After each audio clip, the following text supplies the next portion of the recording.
Ito mga kapatid, ngayon pala ay gagawa tayo ng dulo mga kapatid. Dito yung duluma natin na gagawin. Yan siya mga kapatid, yan. Yan ang ano, palaman niya sa loob. Saka ito, duluma yung grape leaves. Saka itong sibuyas mga kapatid. Ganito lang po siya paggawa. Madali lang siya mga kapatid. Ipakita ko sa inyo kung paano gumawa ng duluma.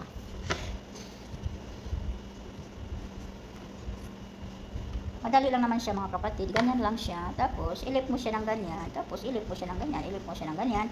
Tapos, higpitan mo siya mga kapatid. Higpitan. Ayan mga kapatid.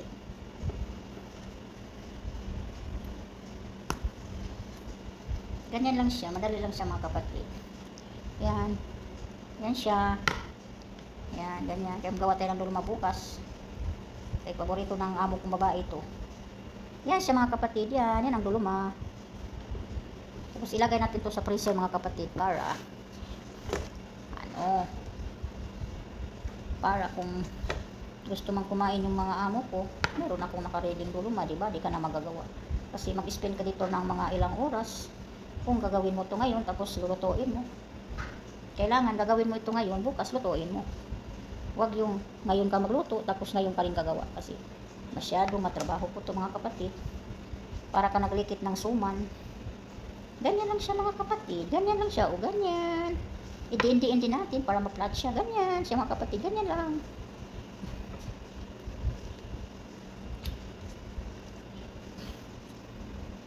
Kasi sayang naman meron kaming ano, grape leaves.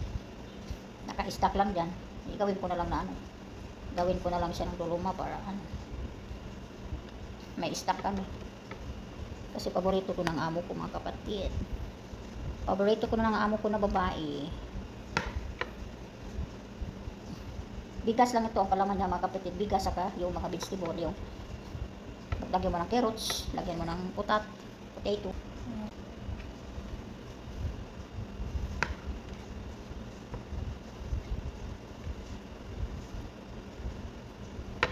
Ganyan lang siya mga kapatid. Oh. Madali lang. Alas 2 na.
Lahat konti mga kapatid para tapos maliit na naman siya. Malumiit ng lumiit. I-double ko na lang to kasi masyado maliit.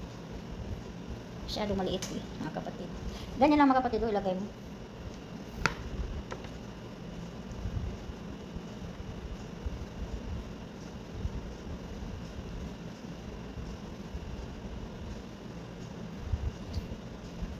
Oh Diyos, nakatawang ka pa.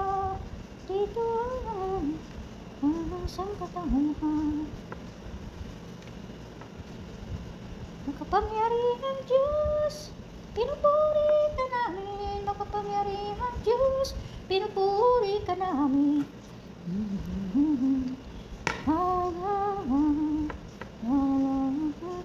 Mga salita mo.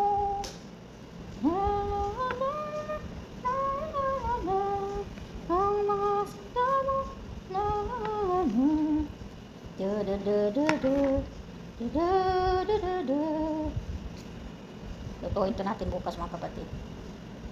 Kasi paborito ko ng amo kong babae.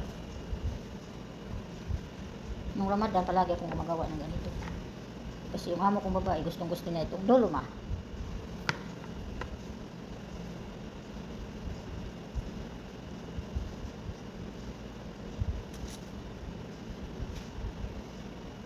Napuwi ka namin.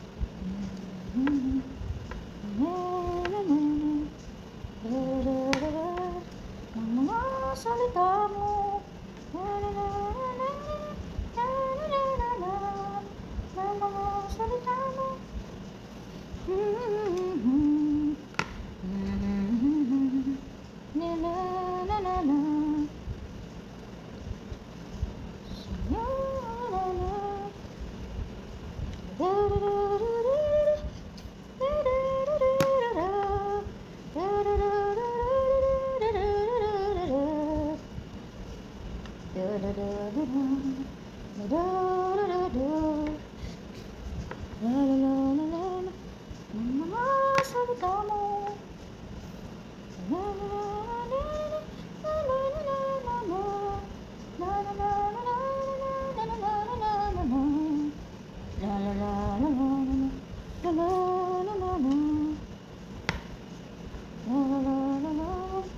Ang mga salita mo.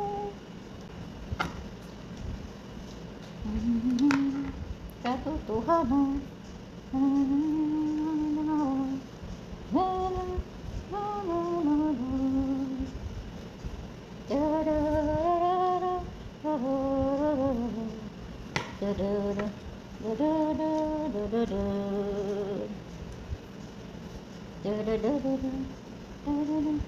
Isang libong tao babalik ang mga panuntunan ng Diyos nandito sa lupa. O Siyon, tanan ng Diyos, isang lugar na maganda't masaya. Ang bunga ng kagalakan walang katulad. Magtatamasa tayo ng kaligayahan ng buhay pamilya, kasamang pamilya. O Siyon, tanan ng Diyos, isang lugar na maganda't masaya. Ang kagalakan walang katulad. Nagtatamasa tayo ng kaligayahan ng pamilya, kasama ang Diyos. O Siyon, tahanan ng Diyos, isang lugar na maganda't masaya. Ang magtipunay, isang kagalakan walang katulad. Magtatamasa tayo ng kaligayahan ng pamilya, kasama ng Diyos. O Siyon, tahanan ng Diyos, isang lugar na maganda at masaya. Ang magtipunay, isang kagalakan walang katulad. Magtatamasa. Ngayon mga kapatid, malapit na tayo matapos sa ating sa ating luluma mga kapatid. Malapit na siya matapos mga kapatid. Ito na yung mga kapatid. Malapit na tayo matapos. Salamat sa Diyos po. Amen.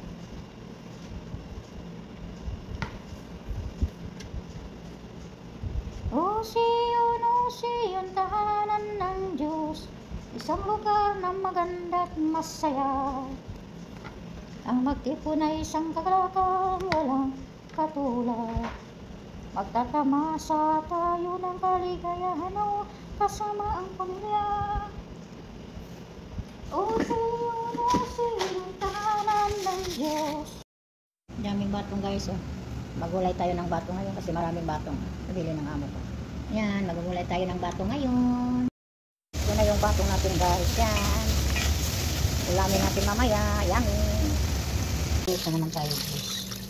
Dami guys. Malalaki pa siya guys. Sarap. Sarap lang siya guys. Malalaki siya. Even though you are going through a valley, God is still with you. Keep believing. Keep trusting. And know that He is faithful to His people. There is and will never be a Panginoon ko, napakabuti mo. Kailangan kita sa buhay ko. Naway, Balutin niyo po ang aming buong mundo, O Diyos Ama, ng kapayapaan, pag-uunawaan, pagbibigayan, at pagmamahalan. Panginoon, salamat sa araw na ito. Sa araw na ito na puno ng pagpapala, puno ng iyong presensya, puno ng iyong tulong, puno ng iyong suporta. Salamat din sa mga bagay na dumating na laman ng aking dasal dahil ang pagpapala ninyong ito ay malawak at marami ang matutulungan, hindi lang ang aking sarili, kasama na ang aking mga mahal sa buhay. Sa pagtulog ko, Panginoon, alam ko na ikaw ay andyan, alam ko na ako'y iyong babantayan, na bahagi ako ng pagmamahal mo at proteksyon na magiging mahimbing ang aking tulog. At alam ko, Lord, na magiging masarap at peaceful o tahimik ang aking pagtulog at alam ko din, Panginoon, na ito'y isa sa blessings na ibinibigay mo sa akin every night. Sa aking pagtulog, Panginoon, ibinibigay ko ang lahat ng aking problema sa iyo, Lord, na lahat ng nasa isip ko na gumugulo ng aking araw-araw ay i-offer ko sa iyo, Panginoon. At alam ko, Lord, na sa aking pagising bukas ay mga bagong biyaya ang ibibigay mo sa akin, na bagong araw na ito na mga bagong pagkakataon, na alam ko, Lord, na ikaw na ang nag-aayos ng aking problema. Maniniwala ako na ang bukas ko ay bahagi ng iyong magandang plano sa akin at sa aking buhay, Panginoon, na ang lahat ay magiging okay kahit na sa tingin ko ay wala ng pag-asa ang aking problema, pero kapag sa iyo lang ako nakatingin, alam kong maayos ang lahat. Sabi mo nga sa Psalm 4:8, I will lie down and sleep in peace, for you alone, O Lord, make me dwell in safety. Sa inyo po ako maniniwala at magtitiwala. Alam ko na ang gabing dadaan ay magiging payapa dahil alam namin, Panginoon, sa aming pagtulog, kasama namin ang iyong pagpapala at pagmamahal. Kasama ng aking dasal na ito na alagaan mo rin, Lord, at bigyan ng masarap at payapang pagtulog ang aking pamilya, mga kaibigan at mga kakilala. Bigyan niyo rin po sila ng isang mahimbing na tulog. At Panginoon, kayo na rin po ang bahala sa aking bayan. Patuloy niyo pong i-bless ang aming bansa.